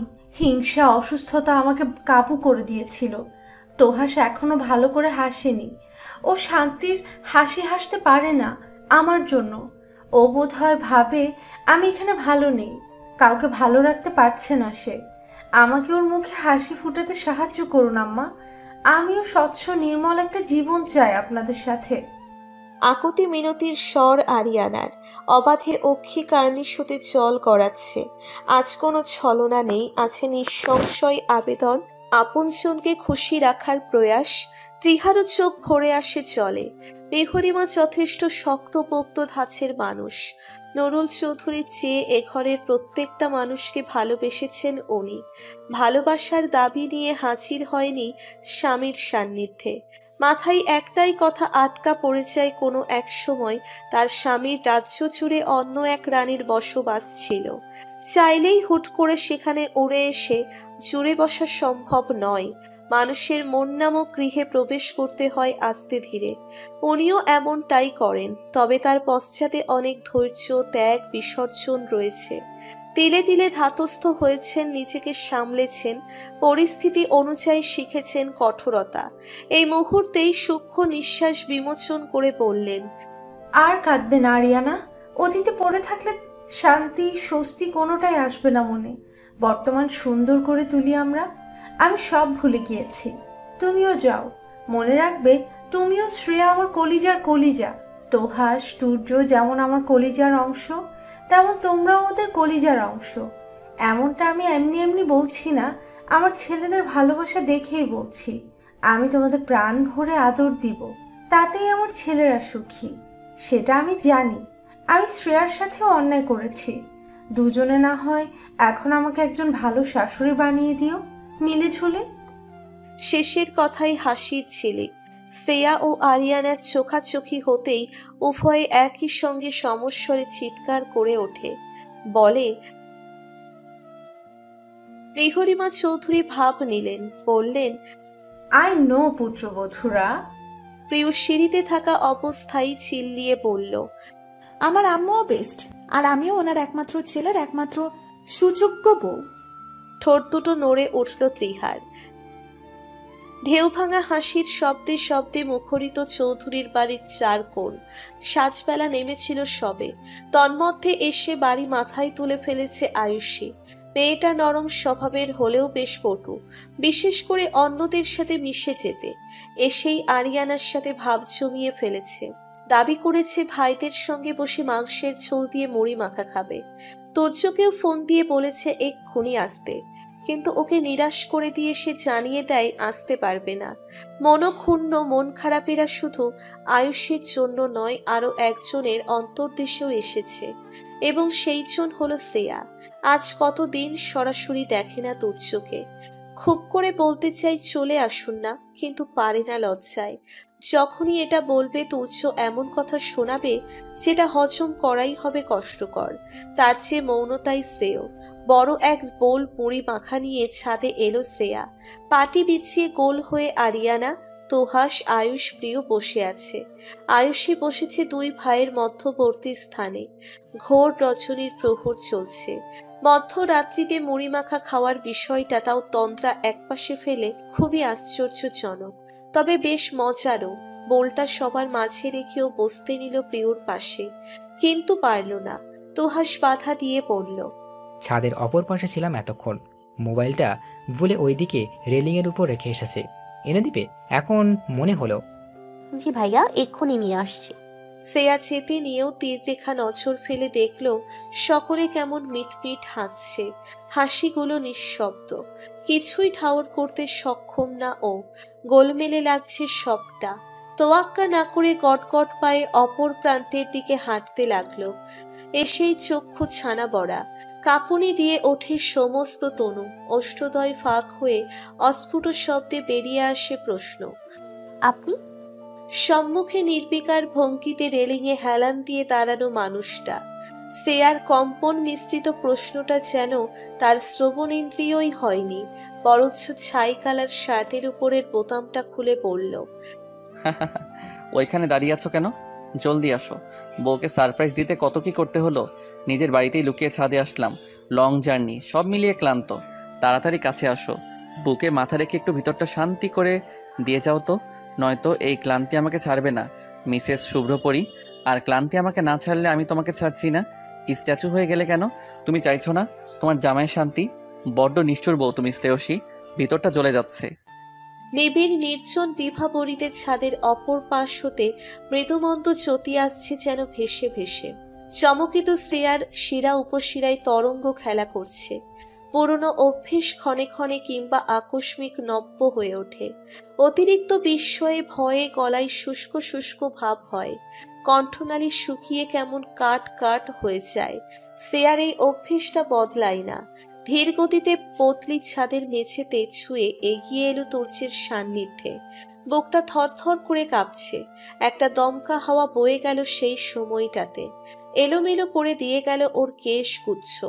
অঙ্গ প্রত্যঙ্গ সর্বাঙ্গে শিরশির অনুভূতি জাগিয়ে তোলে মুহূর্তেই। তুর্যের বুঝি তর সইল না। লাজুক হাসি নিয়ে স্থির নেত্রে নিম্নে তাকিয়ে থাকা শ্রেয়াকে হ্যাচকা টানে বুকে মিশিয়ে নিল। হকচকিয়ে গেল ও। নিশ্চল চাহনি পড়ল তুর্যের আংশিক উন্মুক্ত বক্ষে। উতলা হয়ে পড়ল অভ্যন্তর। সমস্ত কায়ায় প্রবল উত্তেজনা। তুর্যের কণ্ঠে উৎকণ্ঠা। মন খারাপ কি কমেছে আপনার? এই যে সারাক্ষণ মন খারাপ করে থাকতেন আমি যাওয়ার পর, এটা কি উচিত হয়েছে? আমার বউ থাকবে সদা প্রাণবন্ত। অতীতে কতটুকু হেসেছে, কি পরিমাণ কেঁদেছে, তা আমার মাথা ব্যথা নয়। আমার সার্থকতা তাতেই যে আমি আমার অর্ধাঙ্গিনীকে কতটুকু সুখে রাখতে পেরেছি। তার হৃদয়স্থলে আমার দ্বারা কতবার হিমশীতল বাতাস বয়ে গিয়েছে, কতবার রক্তাক্ত হয়েছে, তাও আমি জানতে চাই। শ্রেয়া দেরি করল না, একটুও না। উদ্বেলিত হয়ে জবাব দিল, একবারও রক্তাক্ত হয়নি। তুর্য তাকালো কপালে ভাঁজ ফেলে। দায়সারা ভাবে বাঁকা হেসে বলে উঠল, এটা মিথ্যে। I hurt you. Hit our first and second flower beds. গলায় কম্পন শ্রেয়ার। মুখ উঁচিয়ে অস্পষ্ট কণ্ঠে বলার চেষ্টা করে, কিন্তু ওটা তো আপনি মানসিকভাবে বিধ্বস্ত ছিলেন, আর দ্বিতীয়বার সেটা আমার ভালোর জন্যই। তাই বলে অন্যায় ঢাকা পড়ে যাবে? ভালোবাসা বলে সব মাপ? কোমল মনের বউ সামলাতে ঠিক কী পরিমাণ কঠিন হতে হবে বলো তো? নাকি শক্তিশালী হতে হবে? এমনিতেই আমার দেহ বলিষ্ঠ, বউ যা কোমল, এই দেহেই জোর খাটিয়ে জড়িয়ে ধরলে পিষে যাবে। শ্রেয়া কথা কাটানোর জন্য ফটাফট জিজ্ঞেস করে বসল, আপনি এত রাতে আসলেন যে? আগামীকাল ভার্সিটি সমস্যা হবে না? এমনিতেই অনেক ঘন ঘন ছুটি কাটিয়েছেন। চিন্তা কি আমার জন্য নাকি আমার ভবিষ্যৎ টেমাটুমির জন্য? ভ্রুযুগল কুচকে প্রশ্নটা করল তুর্য। শ্রেয়া হতবিহবল, হতবুদ্ধি। কণ্ঠ গলিয়ে বেরিয়ে আসলো চমক মিশ্রিত ধ্বনি, ট্যামাটুমি। তুর্য তার বাহুবন্ধনে আবদ্ধ মেয়েটার ললাটে ঠোঁট ছুঁয়ে পার করলো কয়েক মিনিট। নিঃশ্বাস ভারী ভারী ঠেকছে শ্রেয়ার। ঢেউ গর্জে উঠছে যেন বক্ষস্থলে। পরক্ষণেই অনুভূত হয় ওষ্ঠযুগল ধীরে ধীরে ওর সরু নাকখানা স্পর্শ করে অনবরত নড়তে থাকা ঠোঁটের কার্নিশে নেমে এসেছে। ভেতরটা লুব্ধ শ্রেয়ার। স্পর্শ পাবার তীব্র আকাঙ্ক্ষা। তুর্য প্রখর চাহনি নিক্ষেপ করে ওর সমগ্র বদনে। ফিচেল হেসে কর্ণধারে মুখ নিয়ে বলল, এই যেভাবে আদর করে এটার ফলাফল আসবে না? ফলাফলগুলোর নাম আপাতত ট্যামাটুমি, পরে সুন্দর নাম ভেবে দেব। আর মিসেস শ্রেয়সী, আমার বউ, আমার শুভ্রপরী কাল শুক্রবার ভার্সিটি অফ, চাকরি যাবে না। আমাদের ভবিষ্যতের ট্যামাটুমিও অভাবে ভুগবে না। কিন্তু আফসোস, ট্যামাটুমির মাকে আদর করতে গেলে তার লজ্জা আমাকে বাধা দেয়। এত লজ্জা রেখে তাদের আনা যাবে? ট্যামাটুমির আম্মা, লাল রঙের সাথে এই মুহূর্তে শ্রেয়ার মুখশ্রীর তুলনা করলে মন্দ হবে না। শক্ত বক্ষে চট করে মুখ গুজে ফেলেছে।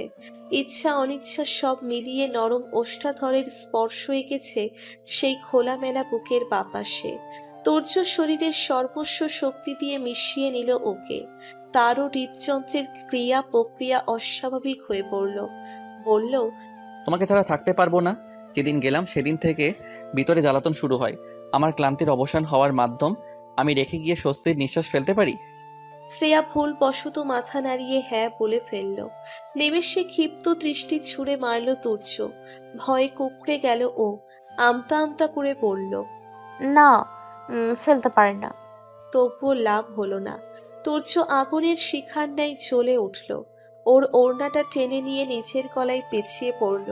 কিঞ্চিত থ্রেটের আভাস কণ্ঠে, কড়া সুর বলে উঠল, ভালোবাসি বলো, তবেই ওড়না পাবে, নয়তো সারা রাত দাঁড়িয়ে রোমান্স করব। ভাই ভাবি আয়ুষী প্রিয় সবাই কিন্তু আরো বাড়িয়ে চড়িয়ে ভাববে। অকস্মাৎ মস্তিষ্ক সজাগ হলো শ্রেয়ার। ও তো এত সময় ভাবেইনি ছাদে উপস্থিত বাকি সবার কথা।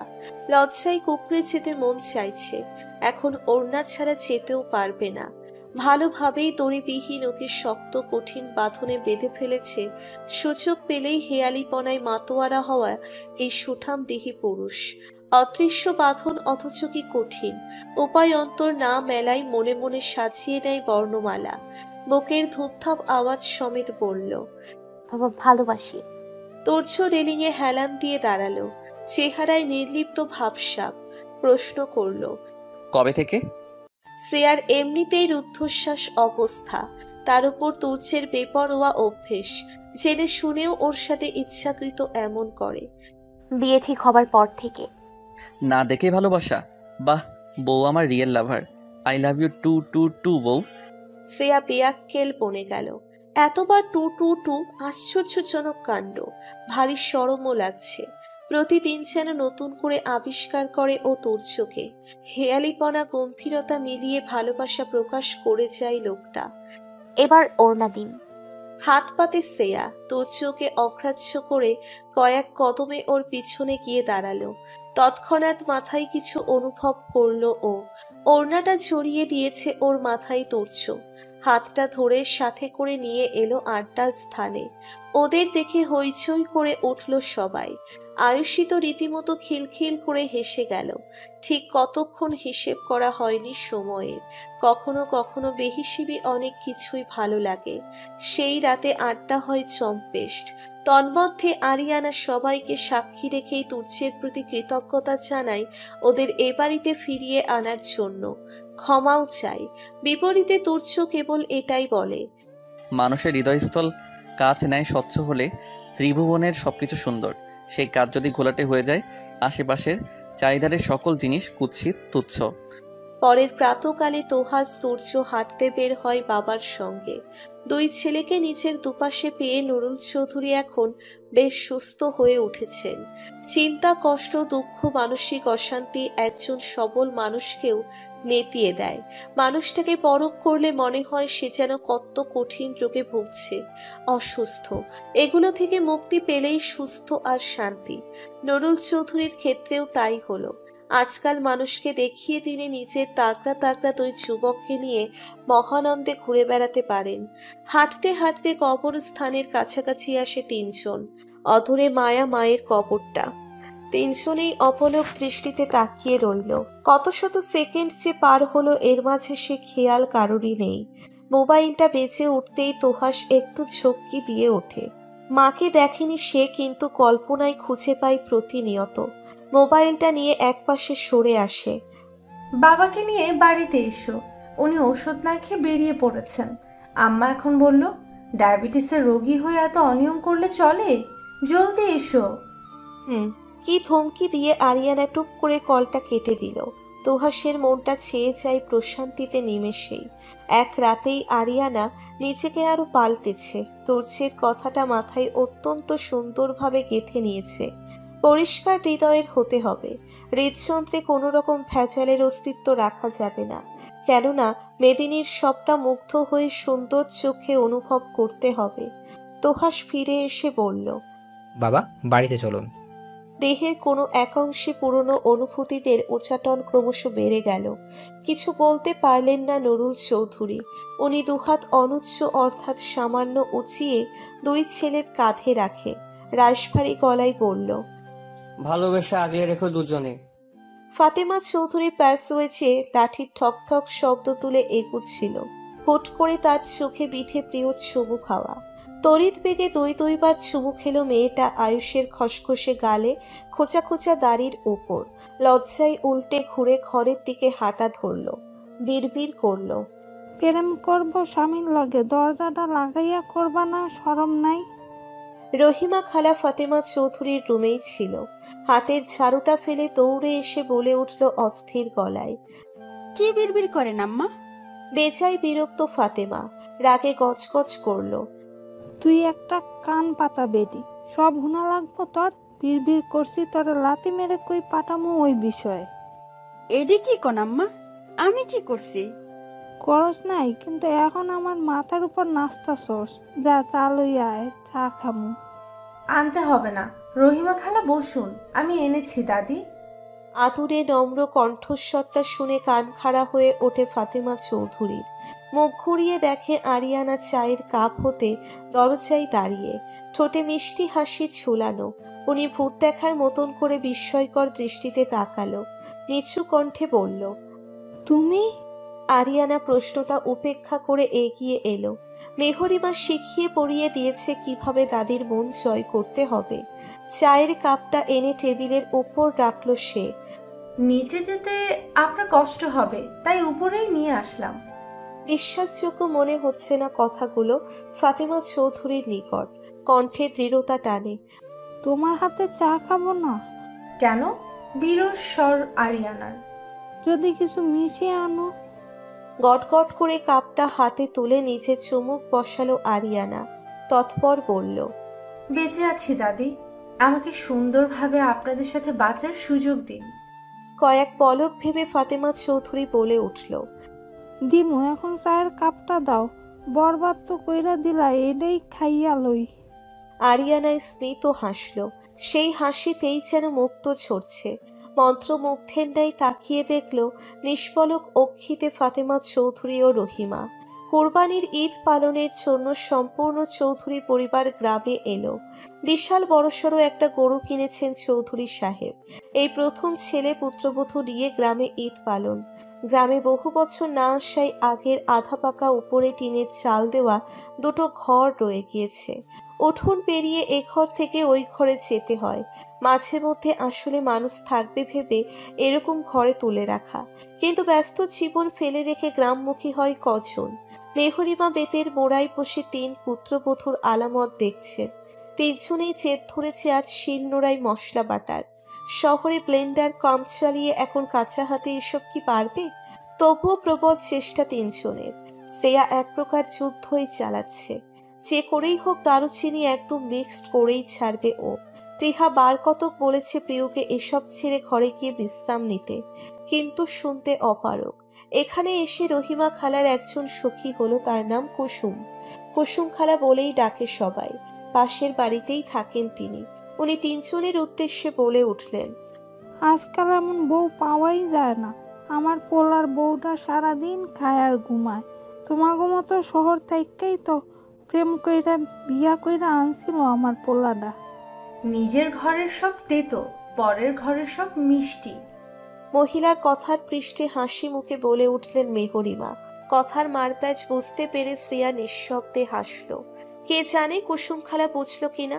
কি নীরবে তীরটাই না ছুড়লেন মেহরিমা চৌধুরী।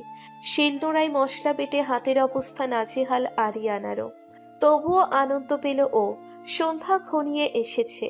রাতের খাবার উঠোনের একপাশে গর্ত করে চুলো বানিয়ে রাধা হবে। ইতিমধ্যেই ইট দিয়ে চুলা বানানোর কাজ সমাপ্ত। শ্রেয়া খয়েরি রঙের শাড়িটার আঁচল মাথায় টেনে কেরোসিনের বোতলটা নিয়ে এলো। তুর্য ওর হাত থেকে বোতলটা নিয়ে অভিজ্ঞদের মতো ঝটপট আগুন চালিয়ে ফেলল। বন্ডির শিকা বাড়ছে। তুর্যের কপালে বিন্দু বিন্দু ঘাম জমেছে। পরনের কালো শার্টটা ঘেমে একাকার। শ্রেয়ার দিকে তীক্ষ্ণ দৃষ্টিতে চেয়ে লঘুস্বরে বলে উঠল, তোমাকে সবসময় নতুন বউ বউ লাগে কেন? এই যে টুকটুকে লাল খয়েরি শাড়ি পরে মাথায় ঘোমটা টানলে মনে হচ্ছে আমার সদ্য বিয়ে করা বউ। বুকের বাঁ পাশটা ধক করে ওঠে। তোমাকে একটু না দেখতে পেলে মন চায় এই পাশে হৃদয় নামক অঙ্গটা আমি আগুনে পুড়িয়ে ফেলি। ভালোবাসি আমার শুভ্রপরী। শ্রেয়ার চারপাশে এক নজর মেলে তুর্যের গা ঘেঁষে দাঁড়ালো। ঢিমে তালে হাতে হাত রাখলো, মুষ্টিবদ্ধ করে ফেললো তুর্য তাৎক্ষণিক। মোহনীয় স্বরে বলল শ্রেয়া, আমি আপনার সাথে মিশে থাকবো, চিরকাল থাকবো।